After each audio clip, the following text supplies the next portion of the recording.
నమస్కారం. భారతీయ న్యాయ సంహిత అంటే మన కొత్త పీనల్ కోడ్లో ఒక సెక్షన్ ఉంది. అది ఎంత పవర్ఫుల్ అంటే ఘోరమైన నేరస్తులను శాశ్వతంగా జైలుకే పరిమితం చెయ్యగలదు. కాని అదే సమయంలో ఒక చిన్న పొరపాటు జరిగితే ఒక నిర్దోషి జీవితాన్ని పూర్తిగా నాశనం చేయగలదు. ఈరోజు మనం సెక్షన్ 71 అనే ఆ కత్తికి ఉన్న రెండు వైపుల పదును గురించి లోతుగా చర్చిద్దాం. చూడండి, ఈ చట్టం యొక్క ఉద్దేశ్యం చాలా స్పష్టంగా ఉంది. సమాజానికి ప్రమాదకరంగా మారిన వాళ్లు, అంటే ఒకసారి ఘోరమైన నేరం చేసి శిక్ష అనుభవించి బయటికొచ్చినా కూడా మళ్లీ అదే తప్పు చేసేవాళ్లని ఆపాలి. వాళ్లకోసం ఇది ఒక రకంగా అన్బ్రేకబుల్ లాక్ అనమాట.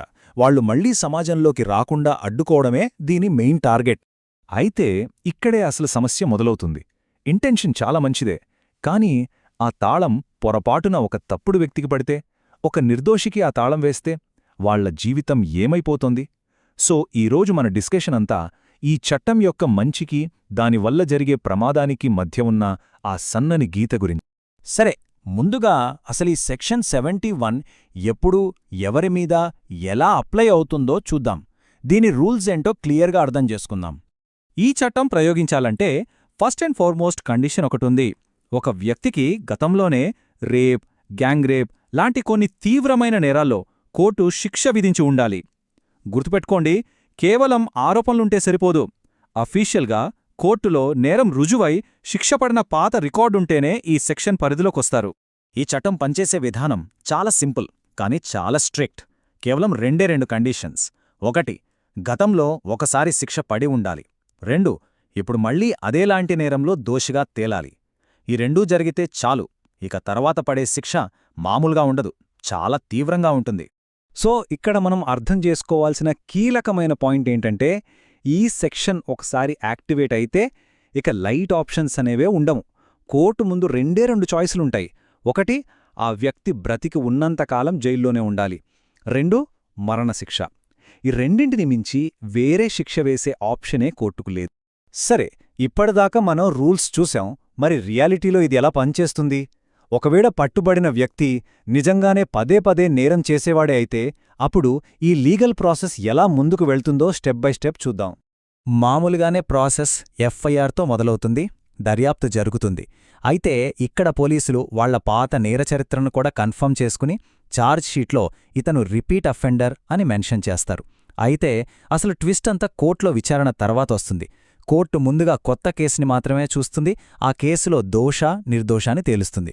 ఒకవేళ దోషి అని ప్రూవ్ అయితేనే అప్పుడు వాళ్ల పాత రికార్డును బయటకి తీసి సెక్షన్ 71 కింద ఆ కఠినమైన శిక్షను విధిస్తుంది. ఇప్పటిదాకా మనం దోషి వైపు నుండి చూశాం. ఇప్పుడు అసలు భయపడాల్సిన విషయం గురించి మాట్లాడుకుందాం. ఇదే పవర్ఫుల్ చట్టం ఒక నిర్దోషి చేతికి బేడీలు వేస్తే ఏమవుతుంది? దీనివల్ల ఎలాంటి ప్రమాదాలున్నాయో ఒక్కసారి చూద్దాం. ఈ చట్టాన్ని చాలా రకాలుగా మిస్యూజ్ చేసే ప్రమాదముంది. ఉదాహరణకి, నీమీద ఆల్రెడీ పాత కేసు ఉంది, ఇప్పుడు ఈ కేసు కూడా ఒప్పుకోకపోతే జీవితాంతం జైల్లో ఉంటావ్ అని బెదిరించి లొంగదీసుకోవచ్చు. లేదా కొన్నిసార్లు పేర్లు ఒకేలా ఉన్నాయని రికార్డులలో పొరపాటు జరిగి తప్పుడు వ్యక్తిని ఇరికించవచ్చు. కేవలం రిపీట్ అఫెండర్ అనే ముద్రవేసి బెయిల్ కూడా రాకుండా చేసి సమాజంలో ఒకరి పరువు తీసే ప్రమాదం కూడా ఇందులో ఉంది. సరే, ఒకవేళ ఎవరైనా ఇలాంటి ప్రమాదకరమైన తప్పుడు ఆరోపణలో ఇరుక్కుంటే పరిస్థితి ఏంటి? వాళ్లు తమని తాము ఎలా కాపాడుకోవాలి? దీని నుండి బయటపడడానికున్న మార్గాలేంటో ఇప్పుడు ప్రాక్టికల్గా చూద్దాం. ఇలాంటి సిచ్యువేషన్లో పడినప్పుడు టైం అనేది చాలా ముఖ్యం. ప్రతి నిమిషం విలువైంది. అందుకే చేయాల్సిన మొదటి పని వెంటనే ఒక మంచి లాయర్ని కలవడం. వాళ్ల సలహా లేకుండా పోలీసులకు ఎలాంటి స్టేట్మెంట్ ఇవ్వకూడదు. అలాగే మన నిర్దోషిత్వాన్ని నిరూపించే సీసీటీవీ ఫుటేజ్, ట్రావెల్ రికార్డ్స్ లాంటి సాక్ష్యాలను వెంటనే భద్రపరచుకోవాలి. కోర్టులో భారమంతా ఆరోపణలు చేసిన ప్రాసిక్యూషన్ మీదే ఉంటుంది. వాళ్లు 3 విషయాల్ని ఎలాంటి సందేహం లేకుండా నిరూపించాలి. 1, ఇప్పుడు పెట్టిన కొత్త కేసులో నేరం జరిగింది అని. 2, గతంలో పడిన శిక్ష సరైనదే, ఫైనల్ అయిపోయింది అని. 3, ఆ పాత కేసులోనూ ఈ కొత్త కేసులోనూ ఉన్నది ఒకే వ్యక్తి అని. మరోవైపు డిఫెన్స్ ఏం చేయొచ్చంటే ఈ 3 పాయింట్లలో దేన్నైనా ఛాలెంజ్ చేయొచ్చు. ఆ పాత కేసు నాది కాదు, అది వేరే వ్యక్తిది అని వాదించవచ్చు. లేదా కొత్త కేసులో ఉన్న ఆధారాలన్నీ ఫేక్ అని కూడా నిరూపించవచ్చు. ఇది కేవలం ఒక సెక్షన్ గురించిన విషయం కాదు, మన రాజ్యాంగం మనకిచ్చిన కొన్ని ప్రాథమిక హక్కులకు సంబంధించిన విషయం కూడా. అసలు ఏ చట్టమైనా సరే దాని పవర్ని లిమిట్ చేసే కొన్ని సేఫ్టీ వాల్స్ లాంటివి మన రాజ్యాంగంలో ఉన్నాయి. అవేంటో ఒక్కసారి చూద్దాం. మన రాజ్యాంగంలోని ఈ ఆర్టికల్స్ మనకు రక్షణ కవచాల్లాంటివి. ఉదాహరణకి ఆర్టికల్ 21 దీని ప్రకారం ఎవరి ప్రాణాన్ని లేదా స్వేచ్ఛలు తీయాలన్నా చట్ట ప్రకారం సరైన, న్యాయమైన విచారణ జరిపి తీరాలి. ఆర్టికల్ 20 ఏమంటుందంటే ఒకే తప్పుకు రెండుసార్లు శిక్ష వేయకూడదు.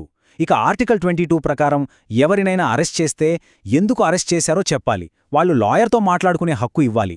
సెక్షన్ 71 లాంటి కఠినమైన చట్టాలు మిస్యూజ్ అవ్వకుండా ఇవే మనల్ని కాపాడతాయి.